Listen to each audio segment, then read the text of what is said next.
Sometimes a single act of compassion can change the course of a life, as a pair of strangers in Detroit, Michigan found out on the freezing afternoon of January 18th, 1994.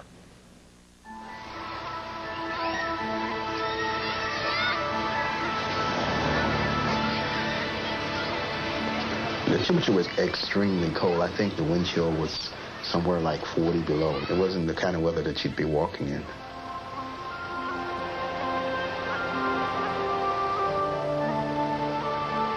Sandra Harvey was on her way to pick up her 9-year-old son, Darren, and drive him the 3 miles home from school. I was at the supermarket, and I was late.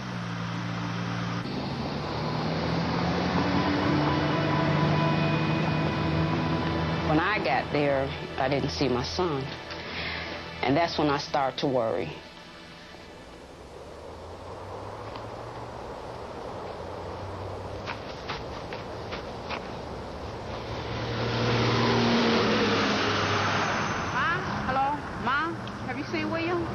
I couldn't see him nowhere, so I had called my grandmother, and I asked her, did he show up there? And she said no. She told me to go to the police, and as I was going to the police station, I said a little prayer. 71-year-old Rush Yarnell happened to be driving home on Connor Street. I observed what I thought was a child in the snow. And it was just as if he was trying to draw attention.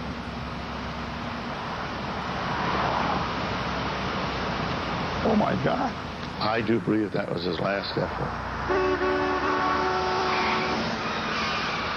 And I made an abrupt U-turn. Naturally, there was people there that weren't too happy with me, but let's say I hadn't stopped. I couldn't live myself if something happened to that child. When I first approached him there, he was face down in the snow, lifeless. It was a pitiful sight. Oh, my God, it's a I tried to talk to him, nothing. Can you hear me? He had no gloves on. One shoe was off. His school books were strewn in the snow.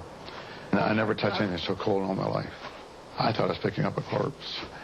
That got to me a little bit.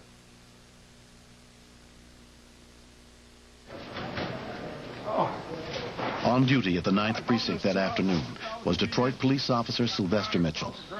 Imagine, if you will, a piece of meat that you would leave in the freezer overnight. That's the way his fingers were. I mean, they were just totally frozen, purple to black in color. In fact, it was sort of an eerie feeling to actually hold his hand. That in itself sort of melted my heart. Minutes later, Sandra came into the same police station to report that her son was missing. William, what happened? Who are you, ma'am? When I came to the precinct and seen him up on the counter, and when me and him got eye-to-eye contact, then that's when I broke down in tears. The EM man was telling me that he was close to death.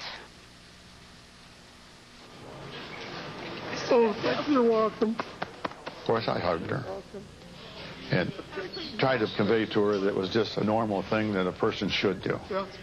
It was quite an emotional scene. Is there anything I can do to help? Don't be afraid to yell. She couldn't seem to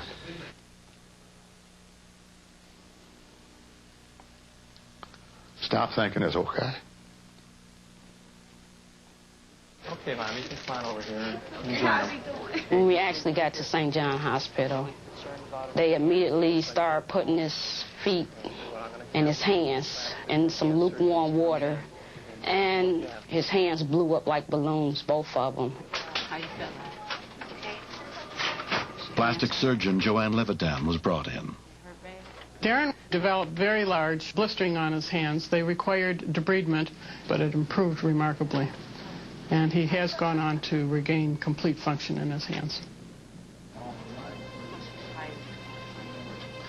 I got pretty scared because I thought that they was going to cut my fingers off. I was crying.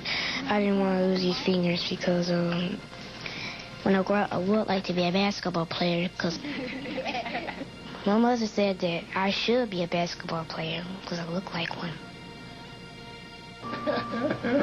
Take it easy. How's he doing? He's doing pretty good. I will always appreciate Mr. Yarnell. You know, I have a special place in my heart for him. That's the only son I have, and I just thank God my son is alive.